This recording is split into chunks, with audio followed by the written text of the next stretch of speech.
이사야서 25장 1절에서 12절의 말씀을 교독합니다.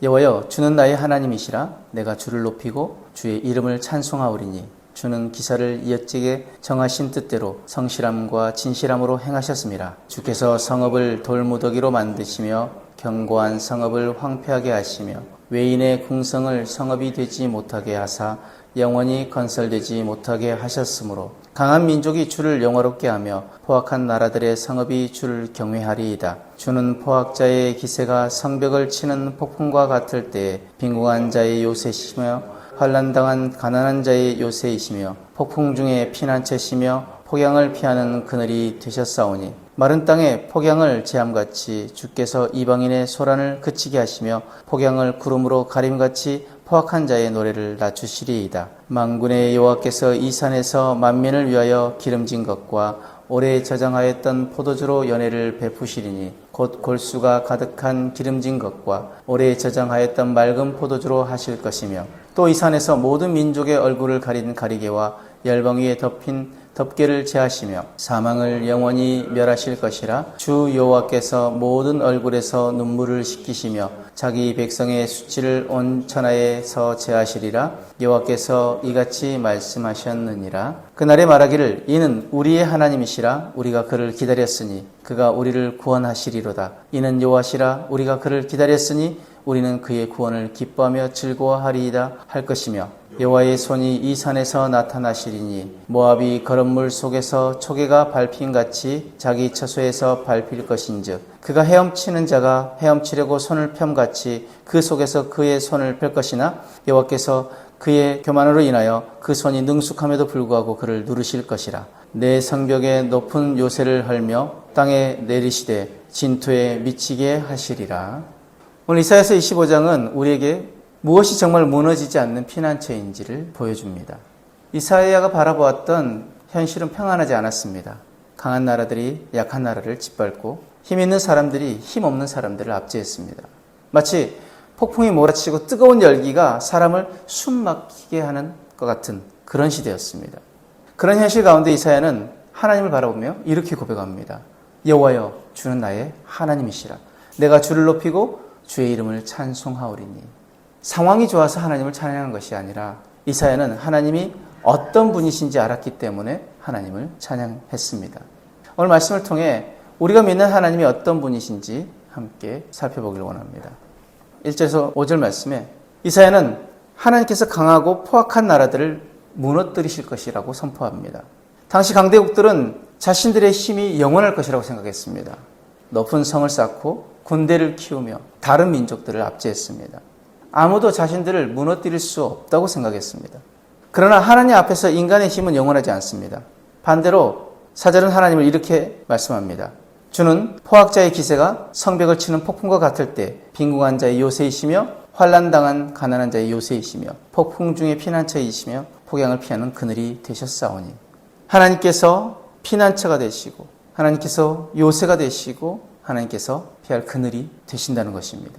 세상은 강한 사람을 주목하지만 하나님은 빈궁한 자, 환난당한 자, 힘없는 자를 바라보십니다. 폭풍이 몰아칠 때 피할 곳이 필요한 것처럼 뜨거운 햇볕 아래에서 그늘이 필요한 것처럼 하나님은 고통받는 사람들에게 피난처가 되어주십니다. 우리의 삶에도 때론 폭풍이 찾아옵니다. 생각지 못했던 어려움이 찾아오고 사람 때문에 상처받기도 하고 경제적인 어려움과 앞날에 대한 염려가 우리를 흔듭니다. 그때 기억해야 합니다. 그 폭풍보다 우리 하나님 더 크십니다. 우리를 지켜주시는 분은 우리의 능력도 환경도 아닙니다. 하나님 우리의 요새이시고 하나님 우리의 피난처시며 하나님 우리의 그늘 되어 주십니다. 6절에서 8절 말씀 보면은 6절부터 분위기가 완전히 달라집니다.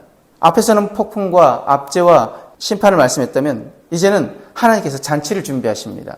만군의 여호와께서 이 산에서 만민을 위하여 기름진 것과 오래 저장하였던 포도주로 연회를 베푸시리니. 굶주리고 고통받던 사람들에게 하나님께서는 풍성한 식탁을 마련해 주십니다. 그런데 하나님이 베푸시는 구원은 단순히 배불리 먹게 하시는 것으로 끝나지 않습니다. 7절과 8절을 보면은 하나님께서 모든 민족을 가리고 있던 그 가리개를 벗기시고 놀라운 일을 행하십니다.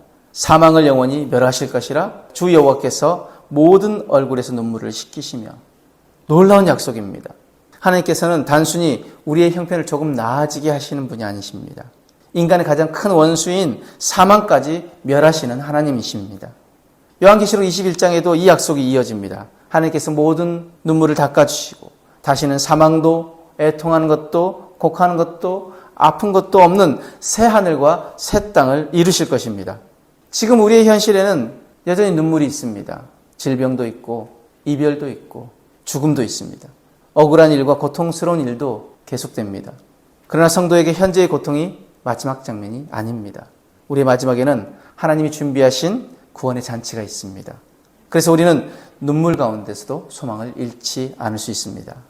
9절 말씀은 오늘 말씀의 중심적인 고백입니다.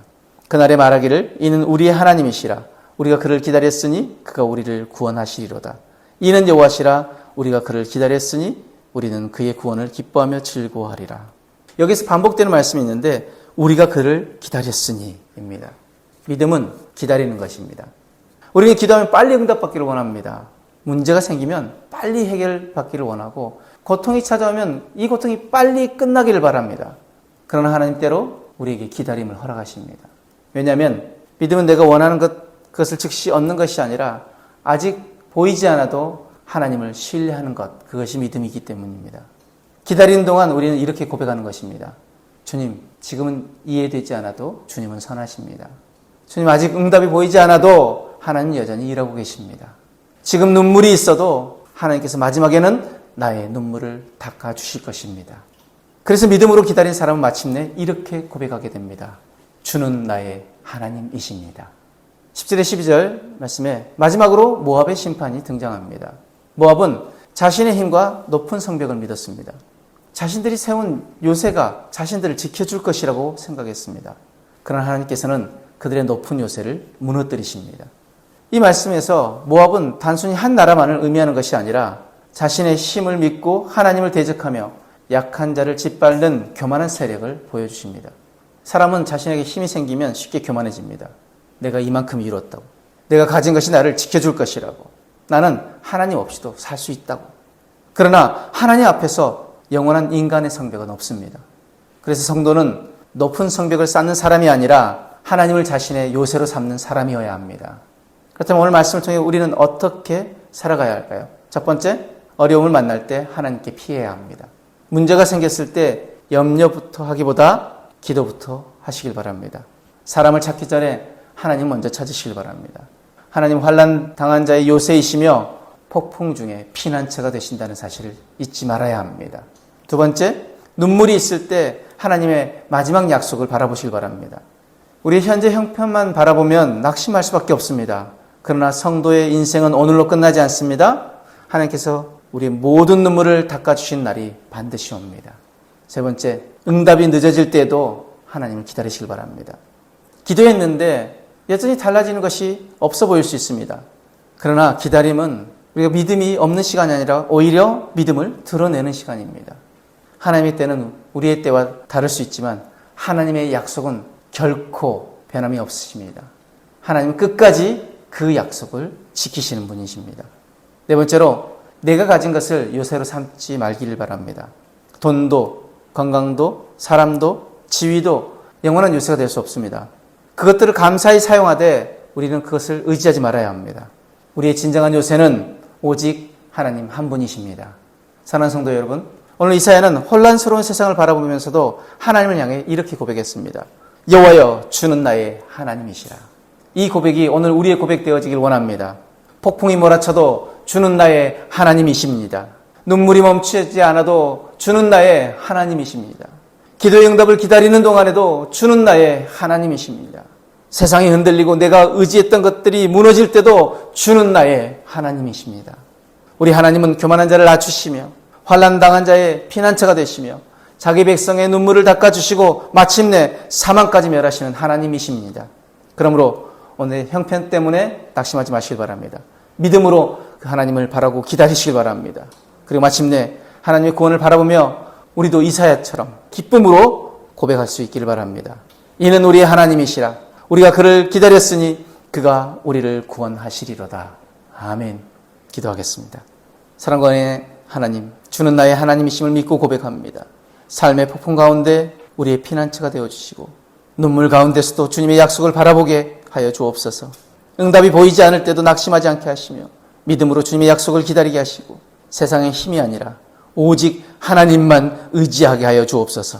마침내 우리의 눈물을 닦아주시고 영원한 구원을 이루실 주님을 바라보며 오늘도 믿음으로 살게 하여 주옵소서. 감사하며 예수님 이름으로 기도드립니다. 아멘.